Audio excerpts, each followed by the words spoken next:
I would say one of my top requests that I get to talk about is parenting. I think we all are searching for advice in the parenting world. So I'm really excited to get into today's episode. I do think being a mom is the hardest but best job in the world. People that always say, how do you do it? Or how can somebody have so many kids? Like, you always find a way and people figure it out. For people who are scared, we're all scared. Mom guilt is definitely real. You can't understand it until you're a mom. Like, I can't be at everyone's activities all the time, and they're good at making you feel bad too. Mom guilt is so wild. Balancing being a co-parenter emotionally, it is hard. Sometimes I do get defensive internally, and I have to remind myself, I have to allow for Tristan to be the dad too. And I try. You got what I need. Ooh, oh,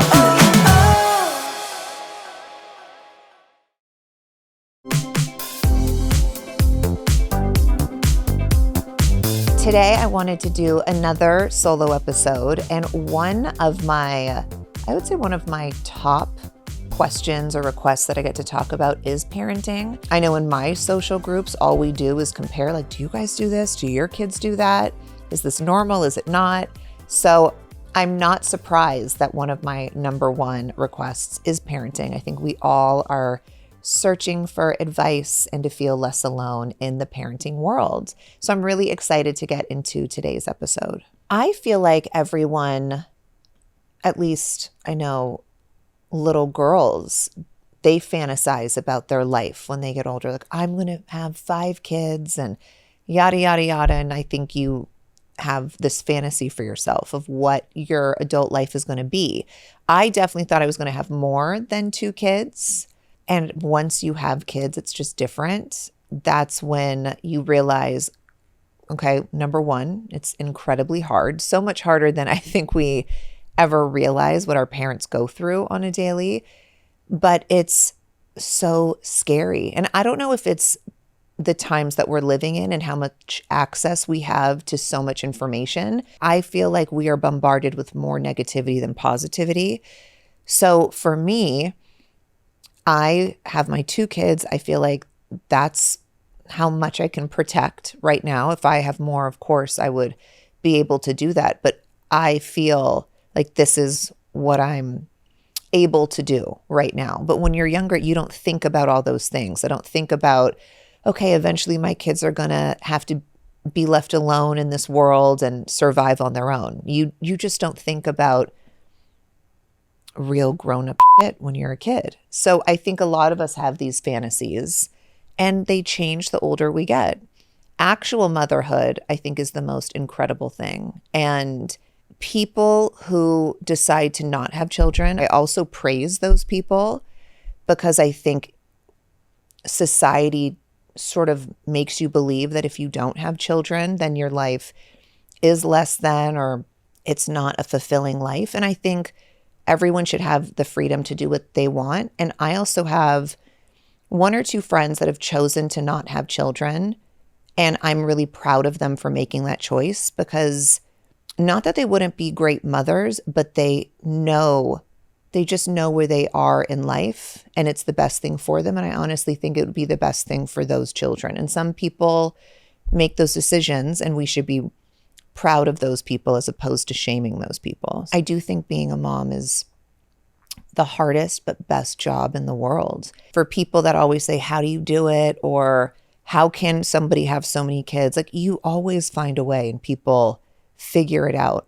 And for me, I love every single day. And regardless if you are the most exhausted person, if you feel like you're at the end of your rope, when you are around those children and you know that these little humans are relying on you and they do something that might be really silly or anything, it definitely gives you that resurgence of energy. So for people who are scared, we're all scared.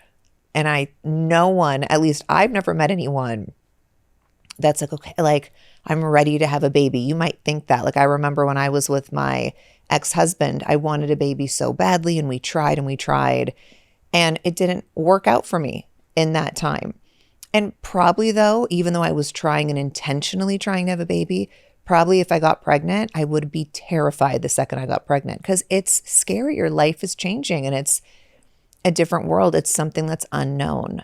So I think that anyone who has fears being pregnant or having a baby, I think all those fears are valid and we all feel them. I get asked a lot about my co-parenting relationship. I get asked a lot, how is it? How do we co-parent? Is it drama? So for Tristan and myself, there's really no drama when it comes to co-parenting. There's drama in other areas of our relationship, friendship, whatever it's called. Him and I are seamless co-parents. I will say that. And I'm really grateful for that. Tristan trusts me as a mom. And so I don't get a lot of pushback or he doesn't doubt a lot of things that I say. Like if I'm saying I want the kids to go to this school, he'll, probably want to do his own research or whatnot, but he'll trust that I'm putting them in the best school. If I need to take them to a certain doctor, he's not like, well, let me take them to my doctor or let me call around. He trusts that I always have their best interest at heart. He just knows that I'm not going to do anything to harm the kids, and he doesn't make that part difficult on me. So I'm very grateful for that. Do I talk to my kids about co-parenting? I don't talk to my kids about co-parenting. So I try to keep adult conversations for adults.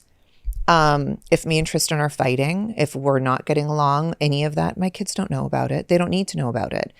I think us adults really complicate things because we put our own feelings and egos in the way. My kids have nothing to do with anything adult. They have nothing to do with Tristan and myself. All they need to know is mommy and daddy love them. Daddy shows up, mommy shows up, and we're here. It is a different circumstance because Tristan plays in the NBA. And since True's been born, he's played out of state for her whole life and Tatum's whole life. So they know that their dad isn't around, I want to say 8 to 9 months out of the year because he's in the NBA season. So they see him when he plays an LA team, or if it works with school breaks, they go to see him. But then he's around all summer. They're just used to that. So it's not weird if they're not seeing their dad for long stretches of time, but they talk to him every single day. But no, I haven't sat down and be like, me and your dad, we co-parent you two. They just know that this is our lifestyle. And I do think Tristan being in the NBA, because we were together at first, now we're not, that's probably the best thing that made our co-parenting so easy for them. They didn't notice a change. Like, now my daddy's gone a lot more. They didn't notice that because of his career. They just knew he was gone a lot. And the communication from FaceTime never changed. Do the kids ever ask why they don't live with their dad? No, they've never asked. I don't know if that's weird or not, but they sort of think it's cool. Like, not that they don't live with their dad, but they think it's cool. Like, oh my gosh, we have 2 houses in LA. Like, they're like, wow, my daddy has a house and my mommy has a house. They've never asked. Tatum is going to be 3 at the end of July, so he doesn't know. And True has never been, when me and Tristan were living together, she was so young. So her memory, she wouldn't remember that we did live together at one point. So I don't know, but they haven't. So True just turned 7 in April. And maybe like 2 years ago, True would say something like, your husband or whatever. And I was like, who's my husband? And she was like, my daddy. And I was like, oh, okay. I just didn't know what her thought process was, because from where she would have the memory of it, she's never seen us kiss before, anything like that. And I didn't want to say, no, he's not. I didn't know what to do. So I asked my therapist and she said, oh, she's so young. This is how they associate things. If it gets to be a problem, we'll talk about it. But right now she'll figure it out or ask more questions. When she's ready, she'll ask questions, but she never asked questions then. So I wasn't going to be like, just so you know, me and your dad are not together. I didn't feel the need. And the therapist also said, there's no need to say that. If she brings it up again, we can talk about it. And if she asks questions, of course, I would never lie to her and say, we're married and this is what marriage looks like. No. I was sad for a minute thinking, oh gosh, does she think this is what a marriage is, where two people don't live together, they don't kiss, they don't show affection? Like, I didn't want her to also think that. But again, she's so young and he doesn't live in the same state and all that. So it just wasn't a big topic because he was in and out of town all the time. She's now 7. And I don't know if someone else has told her or she's just like figured it out that she's a little older, but she knows that we're not married because she has said things. She's like, you and my daddy didn't get married, did you? And I was like, no, we didn't. Like, she's asked, but it's just been the most casual statement. It's never been like, why didn't you guys get married? She just said, you didn't marry my daddy, did you? I said, I didn't. And I go, how do you feel about that? She goes, huh? And just starts playing with her Barbies again. So kids are way more resilient than we do give them credit for. But also, I don't think it's as big as a deal because she knows there's no love lost, like in our household. There is no fighting. Tristan comes around as much as he always came around.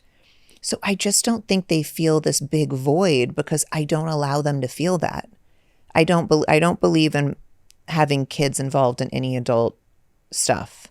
Or I don't want to strip away their innocence, take away their childhood. They had nothing to do with any of this stuff. So I don't believe in that kind of stuff. When he is in town, are you doing like family activities together for the kids? Like birthday dinners, Disneyland, those types of things?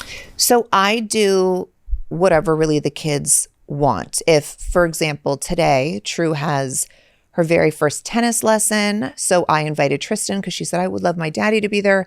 I invite him. I don't have a problem. Like, me and Tristan actually get along super well. I don't have a problem being around him. We just had Taco Tuesday with like kid version Taco Tuesday. And I invited Tristan and one of our mutual friends to come. And the kids love it.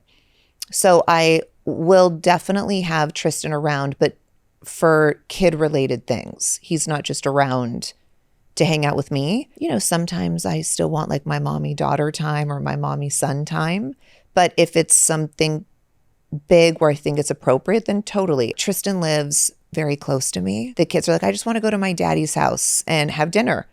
Great. So I will send them down there and they do that. Tristan knows that I don't play about the kids and he doesn't play about the kids. Like, he knows, don't bring any nonsense. Like, there's no fighting, there's no nothing. And we both just really respect one another when it comes to the children. But I will say, for people out there who are like, how can you make this work? If it wasn't for me, I don't think it would be this easy. Like, I make this co-parenting relationship really easy. If I wanted to torture Tristan, is what I'm saying, I could. But what does that do for my kids? I torture him privately. So many adults can have the same relationship, but there's a lot of women who are spiteful, or men too, but that are like, you cheated on me, so did it, like, and they'll drag this out where of course I could do the same thing, but what does that do?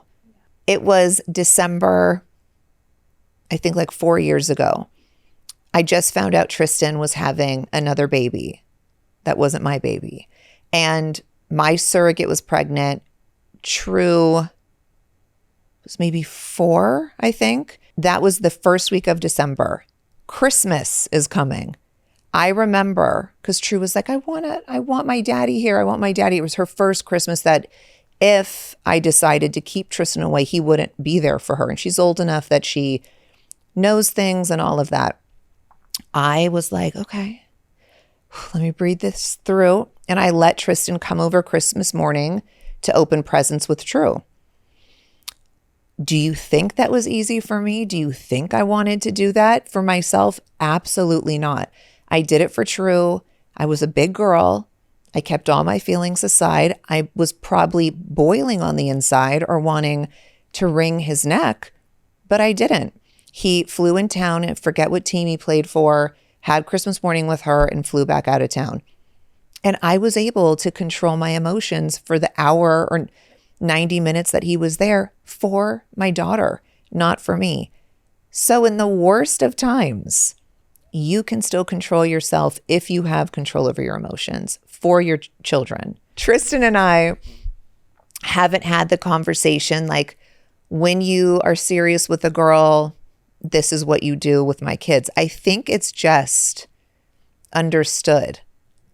No one's going to be around my kids until like Tristan and I need to have the talk. I would need to meet the girl, or at least I would have to know he's serious with her. I don't want my kids around just a bunch of random girls. Just the same way I wouldn't bring a guy that I'm newly dating around my kids. My kids have never met.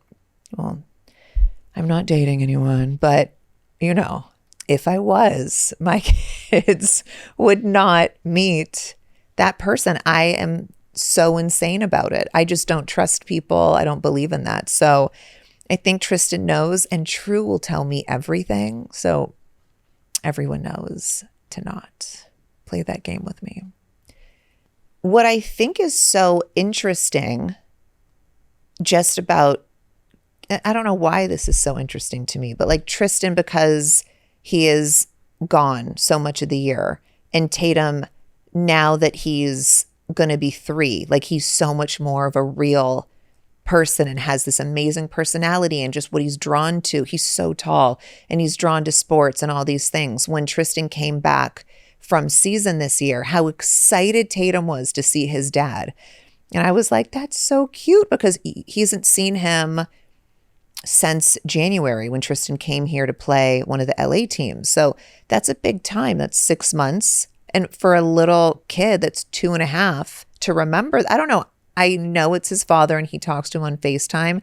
I just thought it was so cute how excited he was to see his dad, and how boys are just wired. Like he loves to go to Tristan's practices and the basketball. It's so silly to me how boys are wired, but it really is.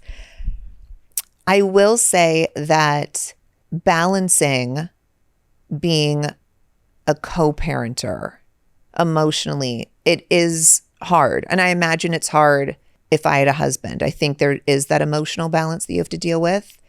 For me, I have my days. Like there are days that are like little things, like, which Tristan's not wrong, but he's like, don't you think those shorts are too short on her? And I'm like you want to almost be like, yeah, she's my kid, but it's our kid. But you just want to like have that ownership. But I'm like, yes, they're short, but we're just hanging out at the house pool, like, because I will send pictures to him or whatever. You still want to let your co-parenter be the parent as much as they want to. And you also have to give them grace, yourself grace. Sometimes I have to take a breath and be like, it's okay. He's doing what's right. Yes, the shorts are short, but we're at home lounging. So let me explain the context of these photos. So sometimes I do get defensive internally, and I have to remind myself, no, this is good. And that is an emotional battle I have between myself. Like I can't be like, no, this is my kid. I have to allow for Tristan to be the dad too. Mom guilt is definitely real. And I never understood it. You can't understand it until you're a mom. You're like, God, leave the kid. Go see to the movies. And the kid's not going to notice. I think I get the most mom guilt. I sort of get it all the time. Like, I want to be so hands-on. I want to do everything. I want to be there for every activity. And it's not possible all the time. Like, I can't work the way I do, have 2 kids, and be at everyone's activities all the time. And they're good at making you feel bad too. When they know they could pull on your heartstrings, they know how to do that. If you know you're doing the best that you can, then just know that it's also a good feeling, because that means that they love you and they want you around. And I know how present I am as a mom. So I know that it's not real what they're like. If they're like, oh, I want you to have dinner with me. I'm like, I have dinner with you every night. Like the other night I had to go to my mom's and she wanted me to have dinner with her and my grandma. I have dinner with my kids 99% of the time. And I was like, true, I'm going to go to Lovey's. My mom lives right next door to me, and I'll come back to put you to bed. And she's like, you never have dinner with me. You never have dinner with me. So then I was like, I'm not even going to let you with me right now, because I know I have dinner with you all the time. They just know what to say to try to get you to stay. So some mom guilt is real. Some I'm like, girl, please. And then Tatum follows and starts whining just because she's whining. It's a whole thing. I mean, for me, I think the things that I do for myself, so I still feel like a mom, like, yes, I know I talk about fitness a lot, but like I like to look a certain way. Like I like my body to be a certain way. Those things make me feel still just strong and powerful and like, okay, I had this hour for myself and that really, I also just feel healthy. I do it so I can, literally I do it because I want to play with my kids, like get on the ground, jump on a trampoline with them. I want to do all those things as long as I can and not be like, because it is real when you're 40, you're like, oh, my back hurts. Like you might sleep one day and I don't know how, but you threw your back out just by sleeping. That's what happens when you're over 40. And I want to do things that make me feel strong. I also want to set good examples for my kids. There are times that I'm like, okay, I need to have a night with my girls. And it could be every blue moon, but sometimes you need to do that. I feel like even me working and me being busy, I take quick trips. I had to go to Germany and Italy for a day for something for my fragrance. And when they were younger, my kids, I would have said no because I have so much anxiety about leaving them. But I'm like, you know what? This is so exciting for me. Doing my own fragrance was something that I've thought about for a while, but something happened in my 30s where I lost so much of myself. And I really pushed myself when I turned 40 to do new things. And so now that I have these new opportunities and things like my fragrance, I am going to take advantage. I've never been to Germany. How fucking cool. I get to jump on a plane, go to Germany, and not just go to Germany for a fragrance of my own. Like for me, all those things are like, yes, yes, yes. My kids, I'm going to be right back. But those things I still need where it gives me that umph and like that sense of accomplishment of like, oh, holy shit, I'm in Germany for my fragrance. Like it's just crazy and something that I never dreamed would happen. So to have those opportunities, I can't keep saying no. And yes, they're work related, so it makes me feel less guilty, but it's also pinch me moments all at the same time. So when I travel, or even if I have like a shoot, we've done a few photo shoots that are in California, but it will be a 2-day shoot. And my contract is like they could have me for like 15 hours and the next day the same. So literally I will go home, sleep for a few hours, and I have to go back. So I don't see my kids for those 2 days. I do have nannies that will help me when I'm doing stuff like this. And also people that talk about nannies, we all have help in some capacity. You can call it daycare. You can call it a school. You can call it in-laws, your mother, sister, whoever. A babysitter. For some reason, the term babysitter, people find way less offensive than a nanny. I don't know why. We're all blessed and it takes a village to raise a family. I do not understand the shame that people give to other people for having people help them with their kids. There is no shame in that. And whoever it is, a grandparent, a niece, a sister, whoever, thank God we have these villages that can help one another. With that being said, I'm a control freak. I micromanage. I just feel like if I don't do it, it doesn't get done. I'm insane. So before I go on a trip, because I'm used to I make True's lunches. She has to have 2 snacks every day and da-da-da.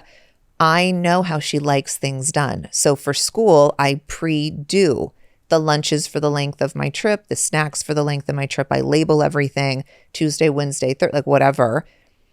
I check the weather. I feel like people don't check the weather. So I check the weather every day to do her uniforms. Does this one a legging day? Is this a bike short day? Does this require this sweater? And for Tatum, it's different because he's not in school. So I read him bedtime books every day and I know the bedtime books he likes. And so, we leave those out and it's just specific, but I still like doing the voices and all that kind of stuff.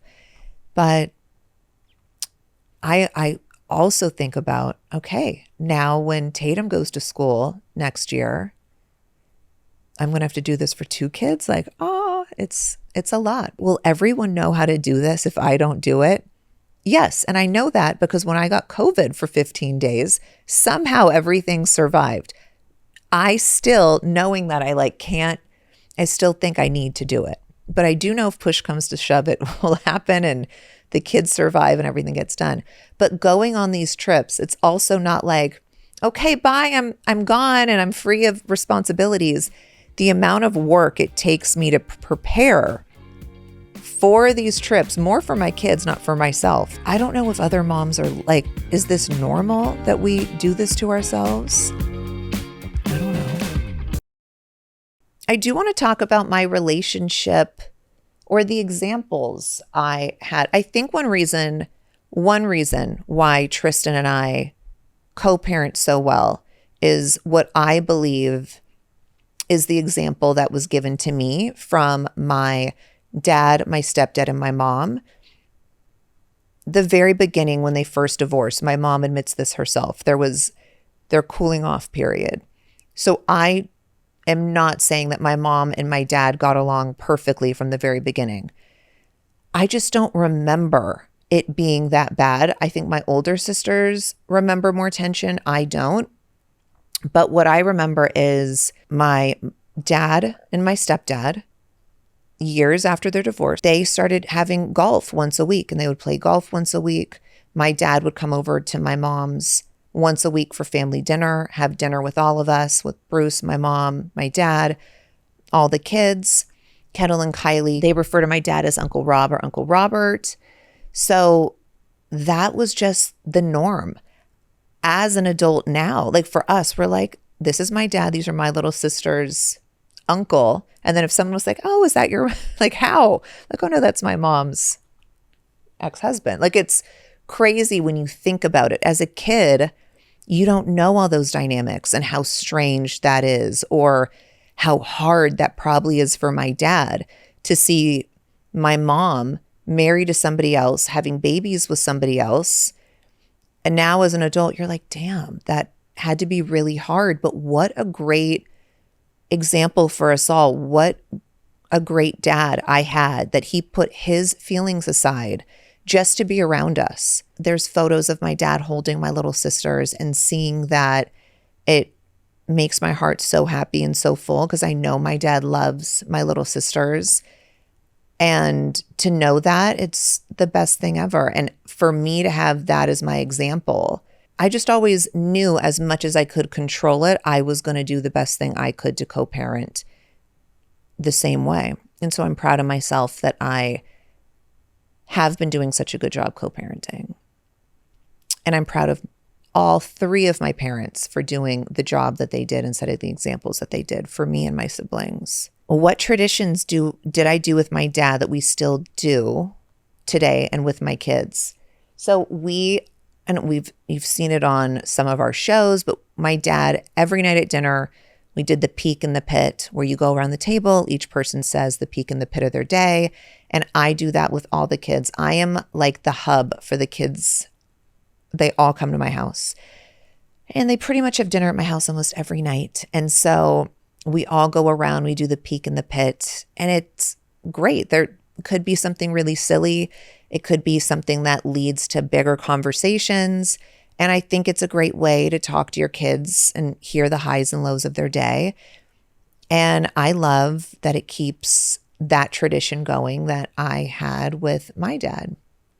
I also love that my dad's presence is so strong around my family.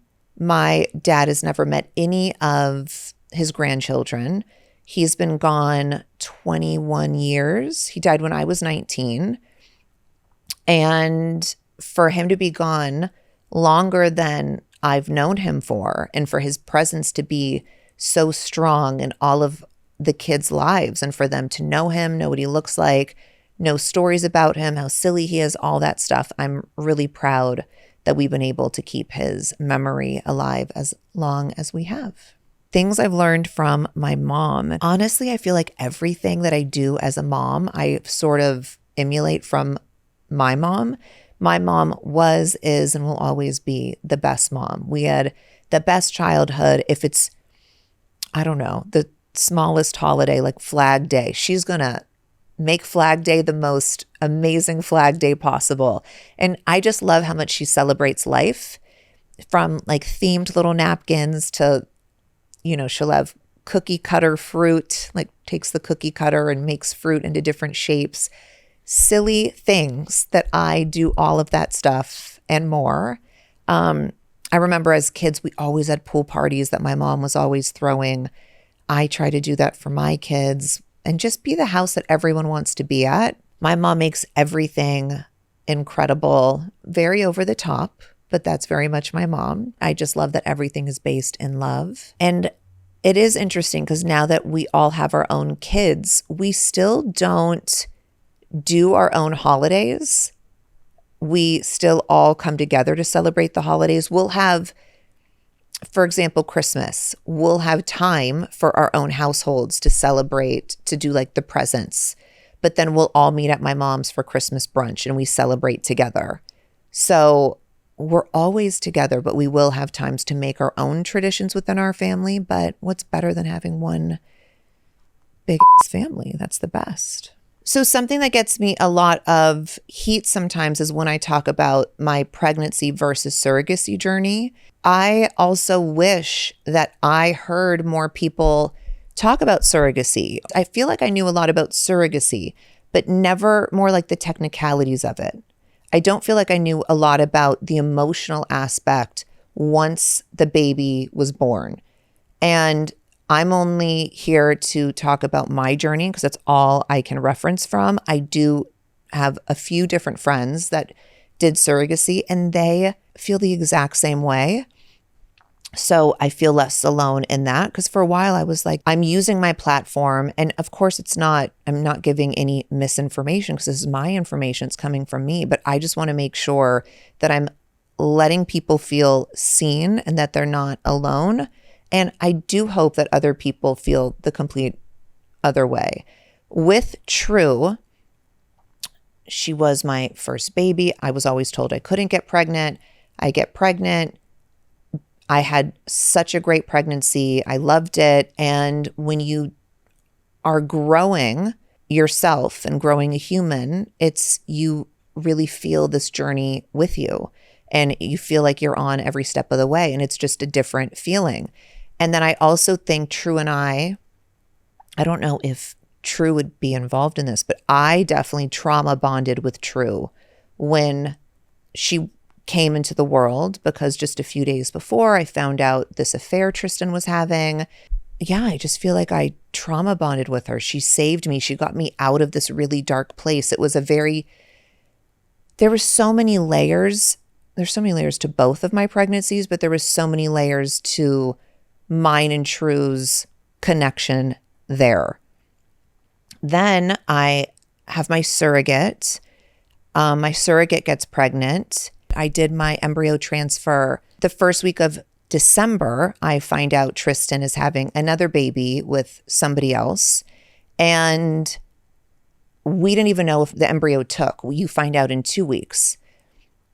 And then, of course, the following week, I find out the embryo took, and I did not know how to process any of this. And I definitely admit that I buried my head in the sand.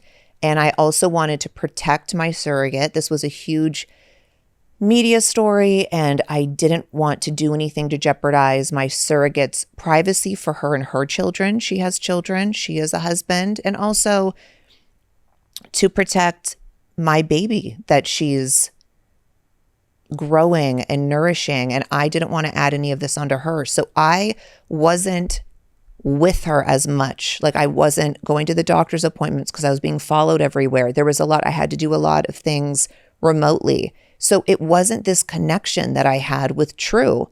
And then I remember when I got Tatum for the first time and I hugged him, he still wasn't the same feeling that I had to compare with True. Because I was being so honest on Kardashians, I got a lot of heat for this. But all I'm doing is saying my truth. Tatum is now 3 years old. He is truly the best thing that's ever happened to me, and I cannot imagine my life without him. He reminds me of my dad and my brother every single day. He is so funny. And in a way that only my dad and my brother have this humor. And to be such a little human, I don't know how he has the jokes he has or the sarcasm or facial expressions at such a young age. Like it's just not, to me, I don't know kids that act like that so young. So I have to believe that there's pieces of my dad in him. And how my home is so complete because of Tatum, it's like something I could never explain. So yes, me being honest about my surrogacy journey, me being honest about I didn't feel connected to Tatum until probably 9 to 10 months after he was alive. When I rationalize everything, I wasn't connected to True the second I found out I was pregnant. I was never a mom that was like, I didn't name her until I met her, but if I wasn't like, oh, the baby this, the baby that, I was very matter of fact, like, no, I'm hungry. I got to sleep. I worked every day. I worked out every day. Like me being pregnant was not a disability. It wasn't, I just moved on. I was very matter of fact about it. So True, I didn't feel anything when she was in my tummy. Like I wasn't one of those. I feel like Courtney gets very attached. I don't know. I was much more just blank about it. And then when I met her, I fell in love with her instantly. And I feel like with Tatum, it took the length of someone that would be pregnant. And then when I was around the 9 or 10 month mark, I was like, okay, we're vibing. I wanted to be really honest about that because I also think that people should hear all sides of surrogacy. I think it's an incredible opportunity that we have for women who can't get pregnant for any reason. And I feel so blessed that we do have that option. I just wanted to tell my truth. And there are some people that were so grateful for that. And then there's also a lot of people that till this day, years later, they hold it over my head that I was honest. And I find that crazy. But Tatum is the best. True is the best sister. Tatum is obsessed with her. And I love my little family. I love seeing them together. And I just know Tatum completed my household. Thank you guys so much for listening and watching with me. Hopefully I could help or let some of you guys feel seen on this parenting journey. I mean, parenting is scary. It's messy. It's fun. It's amazing. It's all those things. But we all need a support system. And hopefully I was able to provide a little support and understanding for you guys. And if you guys have any more questions, I still have tons I didn't get to. Maybe we'll do a part 2, but keep sending them on in. And yes, I'll see you guys next time.